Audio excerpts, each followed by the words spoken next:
Hey, what's going on, everybody? Welcome back to the channel. Today, let's talk about topwater baits and what temperature range, as far as water temperature, do I start thinking about throwing topwaters. This is actually a question that I just recently got. In fact, I got a question from somebody asking about the water temperature, what water temp influenced me to use a hollow body frog at the recent event at the recent event at Toledo Bend for the Bassmaster Open. And so I thought that was an interesting question and just wanted to go ahead and answer that. The first thing I do want to mention is that topwater fishing is still something that I'm not the world's best topwater fisherman. There's certain techniques that I really love throwing, but honestly, topwater is a category of baits that I generally tend to use during one stretch of the year, and we're going to get into that. But I know a lot of anglers that have a very broad season for throwing topwater. A lot of guys will even throw a topwater into the winter, and I have caught fish when the water is really cold, but generally it's just something that I tend to stay away from. Not because I don't think that I can catch fish on it, it's just I have not had that proof of concept yet that it makes it one of those things that I want to try. But anyways, let's go ahead and dive right into it. Essentially, when I start thinking about topwater, I'm essentially thinking, and this goes for all different types of topwater. Now, some types of topwater I like to use a little bit earlier in the season versus later in the season. For instance, as soon as the water temperatures kind of rise into the 60s, a low 60s is plenty warm for fish to start chasing baits on top.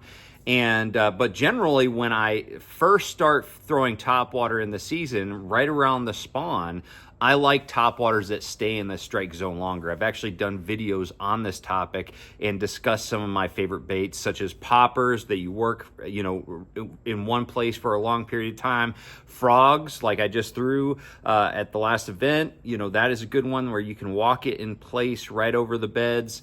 And baits like that I can really just work right on top of those bedding fish.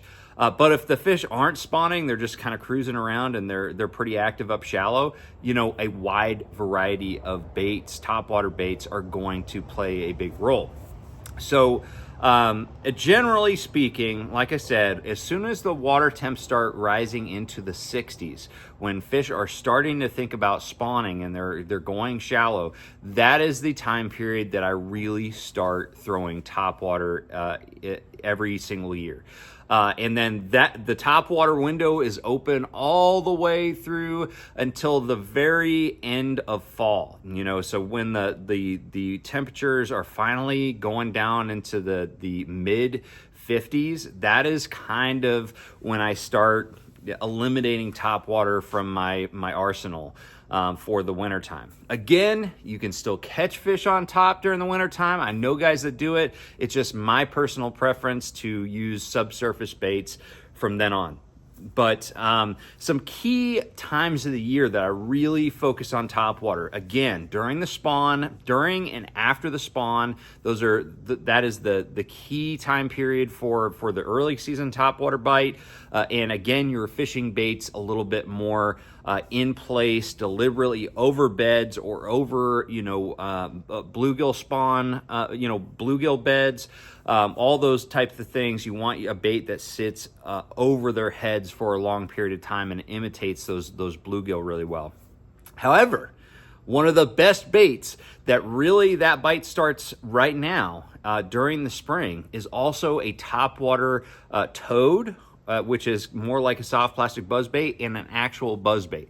Those two baits really start working very, very well, and those go against the whole staying in the strike zone for a long period of time, concept, because you're essentially making long casts and reeling them back fairly quick, and they're moving through the water column really, really fast.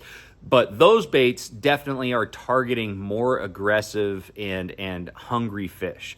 So so if you're trying to cover a lot of water and you don't want to slow down with something like a hollow body frog or like a popper, that is it, or even a prop bait. Those two baits can be very, very good.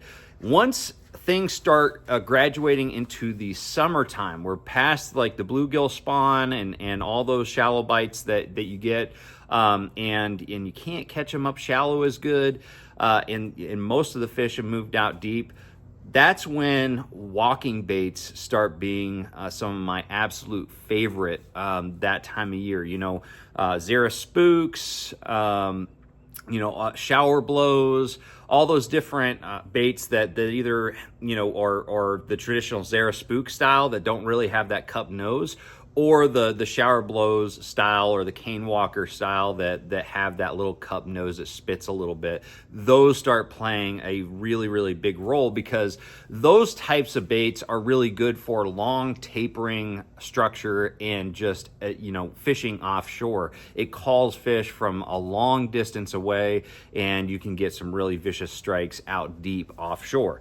And so those baits really start playing a much bigger role once May, June, and July roll around. And honestly, all the way through to the fall, especially here on the TVA, those big walking baits play a big role.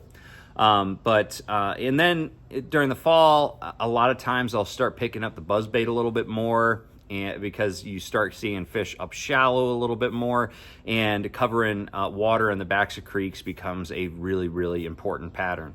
So, and then once again, it starts getting into that mid 50s, 55 degrees or under, that's when I stop throwing top water entirely. Again, I'm not saying that's the right thing to do. That's just what I do every single year.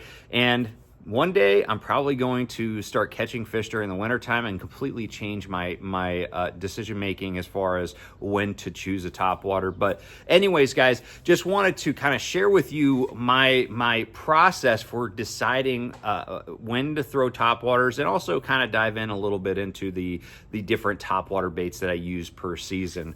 But those are just my opinions. Let me know what your opinions are in the comment section below on this topic. And yeah, guys, topwater is one of the most fun ways to catch fish, and it's also a great way to catch bigger than average size fish as well. Anyways, guys, thank you very much. Make sure you like, share, subscribe, trust the process, and I'm going to see you out on the water. Take care.